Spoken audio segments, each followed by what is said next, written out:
Salve, salve, galera amiga da CBP, Comunidade Batista do Pimentas. Estamos reunidos mais uma vez para começar mais um painel de ministros, o programa que tem temas que você realmente quer saber. Hoje nós falaremos sobre racismo e para estar discutindo esse tema, nós temos o pastor Ailton e o ministro Josafá Jesus. Vamos começar com as perguntas? Ministros, tem racismo na igreja? E de onde vem a teologia racista? Olha, se tem racismo na igreja, eu vou responder não no sentido mais restrito, nos lugares onde eu frequento, onde eu vou, mas a igreja de Jesus como um todo, existe racismo.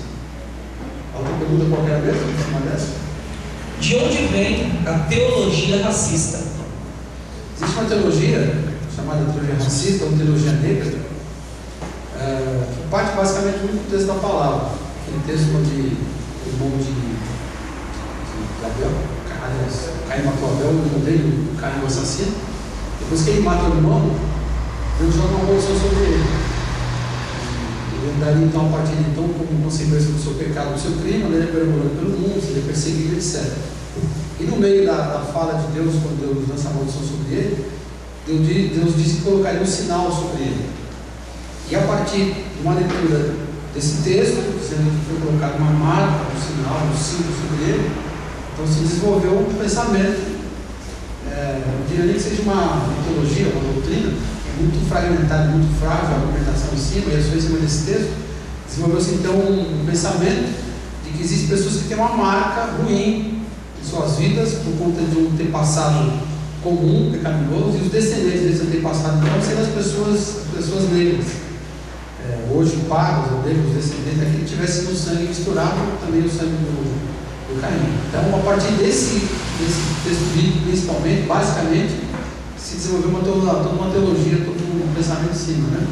O que eu acho interessante pensar porque esse pessoal que, ao longo dos séculos, dos anos, principalmente para justificar atitudes, por exemplo, escravagistas, alguns impérios ao longo da história, porque essas pessoas, por exemplo, não deduziram de que a marca colocada sobre Caim, consequentemente sobre os seus descendentes, não era, por exemplo, um olho puxado, um cabelo amarelo.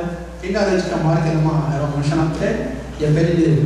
Então, e obviamente, você lendo ali o texto, você percebe que não é uma coisa ligada para o corpo dele, é uma coisa mais espiritual do que física, né? Mas se fosse uma coisa espiritual, não tem mais nenhuma para dizer que era a cor da pele e cor de cabelo, porque poderia ser cor da pele, cor de cabelo, olho puxado. Então qualquer um de nós poderia ser descendente de Caim nesse sentido. Então daí que vem, sabe, essa bobagem.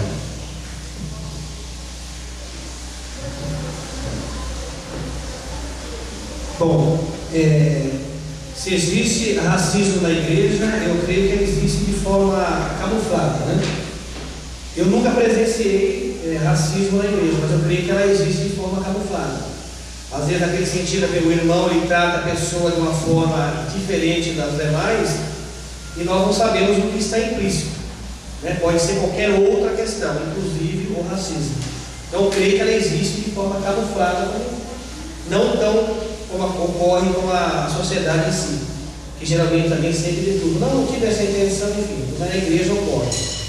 E a questão se existe a questão de onde vem essa teologia racista, aonde eu pesquisei também a questão da teologia, o único texto que aparece é esse que o pastor Ailton citou, que parece que o sentido da palavra etimologia cano significa obscuro, queimado, e eu creio que daí eles tiraram esse sentido de um apoio, uma base para justificar a questão de classe privilegiar entre os brancos e os negros seriam uma classe menos favorecida. É o único texto que tem, mas é uma distorção de um texto que eu creio que não tem sentido. Então, seguindo a linha de raciocínio, a teologia do racismo ela não tem fundamento hermenêutico? Para você fazer qualquer interpretação bíblica sobre qualquer assunto, então você tem que fazer a tal da famosa teologia sistemática. Como a palavra diz, é uma teologia está dentro do sistema. Então você quer discutir um assunto qualquer e chega a uma conclusão bíblica. Primeira tarefa, você aprofundar naquele assunto, seja ele qual for, segunda tarefa, você ir para a escritura de Gênesis, Apocalipse, fazer uma leitura exaustiva de todos os textos que tenham referência direta ou indireta sobre aquele assunto. Depois você ter recolhido todas as informações bíblicas e referências diretas ou indiretas sobre aquele assunto, você tem que pegar todas aquelas informações e colocar por ordem lógica, ou seja, sistematizar, colocar no sistema, e aí montar uma teologia em cima. Então, como eu te falei, para montar uma teologia, você precisa partir de uma teologia sistemática. E não tem como sistematizar em cima de um argumento, de uma ideia, de um tema, só tem um texto bíblico, basicamente. Aliás, uma das primeiras bases, né? Da escritura é o seguinte: você pega um texto obscuro, é uma das chaves para você interpretar a escritura. Você pega um texto obscuro e você reinterpreta, ou interpreta, ou joga a luz sobre aquele texto à luz de outros textos paralelos. Então, essa é uma das primeiras e mais fundamentais chaves da hermenêutica. E essa doutrina, ela já cai dentro da primeira chave. Se ela passar por todos os alunos, ela não vai ser aprovada nenhuma. Simplesmente uma interpretação muito mal feita, muito politicamente preconceituosa. Normalmente, quando essa teologia foi feita, havia um interesse político, econômico, de escravizar um certo tipo de pessoas, para que outras pessoas fossem beneficiadas economicamente falando. Então, ela é totalmente viciada desde o começo. Então, não tem base em Deus. Qualquer teólogo, qualquer exegeta hermenêutico aqui, não precisa ser dos bons, não. Qualquer um deles interpretando, vai saber que ela não tem base.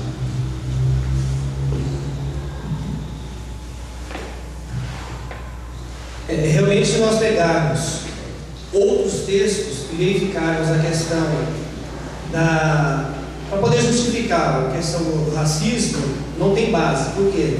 Até mesmo porque Deus, Ele fez todas as coisas, tudo para a sua glória, inclusive o homem branco, o negro, enfim, tudo para o louvor da sua glória. É aquela questão que as pessoas acham que a terra escolhida por Deus foi uma terra porque tinha alguns privilégios. Por isso Deus escolheu aquela determinada terra. E na realidade Deus escolheu para iniciar um propósito seu de revelar-se na história para alcançar a humanidade como um todo. Então por aí você já vê que não existe essa questão exclusiva ou excludente com referência a pessoas brancas e pessoas negras. Nós vemos que tem uma miscigenação racial aqui no Brasil e vemos a mistura de raças que é bem evidente: brancos, negros, índios, asiáticos. E mesmo assim, eu vou fazer essa pergunta. Vamos ver se ela vai ter fundamento, tá? Existe ainda racismo no Brasil? Não faz muito tempo que eu era garoto, né? Sou jovem, não tem tanto tempo assim, não. Mas quando eu era garoto, às vezes saía nas baladas na madrugada, às vezes eu voltava sozinho, 3, 4 horas da manhã. Eu morava aí na Zona Norte, na Guilherme, e voltava de Santana, às vezes a pé, 3, 4 horas da manhã. Então, se eu voltasse, por exemplo, com um amigo meu branco, totalmente branco, eu não me lembro nem uma vez voltando sozinho com alguém com esse branco, eu ser parado pela polícia. Mas, por azar meu, eu andava mais com 2 amigos negros do que branco, eu quase não tinha amigo branco. E toda vez que eu voltava para de madrugada, eu sempre era parado pela polícia. Eu acho que a gente entende se tem racismo ou não. Então, na verdade, existe um racismo, mas claro que é um racismo assim, não exposto, não declarado. Como o Josafá citou sobre o racismo na igreja, uma coisa camuflada, disfarçada, tomada de brincadeira, mas existe o racismo, né? Não é em relação às pessoas misturadas, mas realmente os misturados, como somos todos nós, e os que são claramente, negros, pretos, não sei como é que é. Agora, não sei se agora, acho que é até um crime agora você usar algumas palavras, preto, negro, agora é afrodescendente. Afrodescendente é a palavra politicamente correta, né? Então, a nossa Constituição, ela diz que não pode existir diferença entre nenhum tipo de gente, absolutamente nenhum tipo de gente. Mas na prática hoje aqui existe. Então, quem já mudou de madrugada foi parado na rua, fala, mas peraí, por que sempre eu sou parado, meu amigo que é mais branco, ele não quer parado, né? Porta de banco, não sei que porta de banco tem todo o sistema, etc. Mas algumas vezes você percebe que está sendo uma malandragem no meio. E, de certa forma, eu não critico muito, por exemplo, a polícia, que para mais pessoas escuras, pretas, negras, do que pessoas brancas. Por que eu não critico? Porque, na verdade, faz parte de um sistema todo no qual a gente está impregnado. Quando os afrodescendentes foram trazidos para o Brasil, foram sequestrados, pensou você na sua casa, sossegado lá, vem alguém de outro planeta, mata a sua família, te leva sequestrado para outro planeta, você fica escravo lá. foi o que aconteceu. Eles estavam na casa deles, sossegados, na praia deles, no país deles, no continente deles. Chegou um bando de gente branca mais forte, mais armada do que eles, sequestrou os caras de lá, trouxeram para o Brasil, escravizaram, humilharam, usaram, e depois também por conveniência política, por conveniência econômica, por pressão, por exemplo, da Inglaterra, que na época já mandava um mundo no lugar dos Estados Unidos, aquela pressão teve que a Inglaterra queria expandir o comércio para outros lugares, o Brasil era um lugar super interessante, porque já precisava de consumidor. Então, depois de muita pressão, foi que a dona, como era mesmo, a dona princesa Isabel, né? A gente aprende na escola que, olha que coisa bacana, assinou ali, olha que nada, tudo jogo de futebol, né? É a bola da vez, é a política, ela tinha que assinar, senão os caras matavam ela. Então, ela assinou, porque na verdade já estava tudo certo, estava todo mundo livre praticamente já. Então, os caras oficialmente libertaram os escravos, e aí disseram, ó, agora que vocês são livres, se virem. Quer dizer, mas espera aí, mas e a dívida? Vocês nos sequestraram de lá, mataram a nossa história, destruíram nossas vidas, agora não mandam a gente de volta e levam a gente para qualquer lugar. O que a gente vai fazer agora? Se vira. Esses caras não tinham instrução, não tinham inclusão social, não tinham dinheiro, não tinham nada. Foram para onde? Nos buracos, nos cortiços, nas favelas.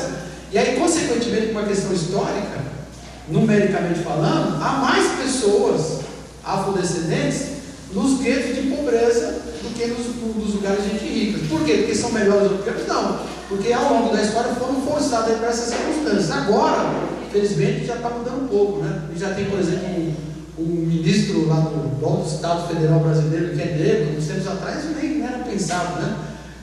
Você já tem pessoas negras em cargos importantes, não é só gente ligada ao futebol ou ao samba, gente que pensa, eles sempre existiram, só que a sociedade não dava essa oportunidade. Então, esse racismo existe por conta desse contexto, da conjuntura histórica e econômica toda. E quando a polícia para alguém que é mais escuro que o outro na rua, dá preferência para essa pessoa, é porque a polícia já induz, por exemplo, e sabe que normalmente é questão de número, há mais pessoas na criminalidade de origem afrodescendente do que brancos. Por quê? Porque eles são piores, são de Miami, são filhos de Caim? Não. Tem a marca? Não. A marca da besta do Caim? Não. Porque vieram ao longo de uma trajetória e agora estão começando a se resgatar. Então não existe isso, certo? Bom, no Brasil, com certeza, existe racismo e de forma também camuflada, isso não acontece na igreja. Eu estou passando sessões de fisioterapia e conheci uma senhora muito bacana, inclusive ela é negra, né? E ela é psicóloga, psicoterapeuta formada, seu marido também é negro, é formado em letras. E nós conversando, eu disse a ela que eu sou casado com uma mulher negra, enfim, conversa surgiu. E ela me disse que ela sempre foi uma mulher que correu atrás dos seus ideais, né? E aquela questão que o mundo enxerga que o negro só pode ocupar uma posição de faxineiro, de babá, cozinheiro, enfim. E ela disse que, ela contou um fato que aconteceu o quê? Faz pouco tempo, né? Ela me contou essa semana, mas algo que já aconteceu com ela. Ela estava no médico brincando com a filha, com o filho de um casal, mas de uma senhora que era branca, né? E ela vendo, a menina se apaixonou por ela. E a mocinha levantou e fez uma proposta para ela. Ela disse: olha, eu tenho uma proposta para te fazer. Você não gostaria de trabalhar para mim como babá? Você podia cuidar da minha filha, né? E ela super simples, falou assim: não há problema. Você cobrir o que eu ganho hoje no meu consultório como psicóloga e como psicoterapeuta, eu vou trabalhar de boa. Aí ela falou assim: nossa, me desculpa, eu não quis. Eu falei: não é nada não. Você pagando bem, que mal tem. Ela falou dessa forma. Mas com certeza parecia, talvez não, mas parecia de que ela enxergou naquela mulher negra a possibilidade de ela poder trabalhar como uma mulher negra. A partir do pressuposto, se ela é negra, está num grupo de pobreza. Vamos trabalhar comigo, eu te pago bem e tal. Gostei da forma de cuidar da minha. Ela jamais imaginou que aquela negra, e isso fica evidente na conversa quando ela pede desculpa.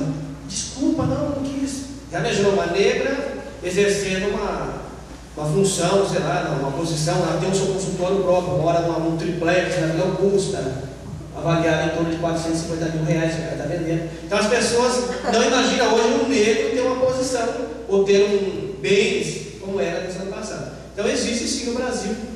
Até mesmo algumas pessoas que me conhecem, falaram assim: nossa, o Rafael conhecia sua esposa, eu não imaginava que a sua mulher é branca. Eu já passei por isso. Branca? Esposa é negra. Então você vê que existe, talvez não seja tão claro, mas você vê nas entrelinhas, você percebe que existe ainda. E até mesmo os próprios negros, né? Talvez no contexto de ser notificado, será visto só como a prole do negócio, como o pior, né? Por exemplo, como rejeitado, ele olha e fala assim, aquele cara me tratou com discriminação, com racismo, e às vezes não foi. Então você brinca com a pessoa e fala assim, olha, alguns conhecidos lá, ô neguinho, conhecido seu, mas quem vê de fora não dá certo. Ninguém chama o branco de branquinho, né? Chama pelo nome, o outro apelido mais. Pode chamar de mais neguinho. soft. Ô neguinho, às vezes é o apelido do cara. Por que é o apelido desse? Por que você chama o cara de neguinho? O que está acontecendo? E é por tudo por essa questão, mas por conta de racismo que ainda existe na sociedade. A gente está mudando um pouco, está mudando visivelmente. Eu lembro que alguns anos atrás, por exemplo, você não via uma telenovela, por exemplo, em que o mocinho da história fosse uma pessoa negra. A gente fazia os vilões, às vezes fazia só empregado, faxineiro, coisa do tipo, né? E agora tem uma novela que está no ar aí, não sei qual é a novela, e o garanhão lá na vez, o cara que cata todas as menininhas, que é o mais rico, o mais bonito, é o neguinho. Há uns tempos atrás é uma coisa impensável, né? Não podia se imaginar um troço dele. Então você vê que a coisa está mudando, e felizmente está mudando, mas ainda existe bastante preconceito. Na minha sala de aula, por exemplo, eu estudo de manhã. Comecei na sala com mais ou menos 50 pessoas, tinha acho que uma, duas pessoas delas. Agora eu estou no meio do curso, não tem nenhuma. O que aconteceu? Alguma coisa aí tem que explicar a resposta. Existe um certo preconceito, não velado, mas existe. A próxima pergunta que eu vou fazer, ela inclui uma parte desse comentário que vocês fizeram. E eu ouço muito disso. Os negros e pardos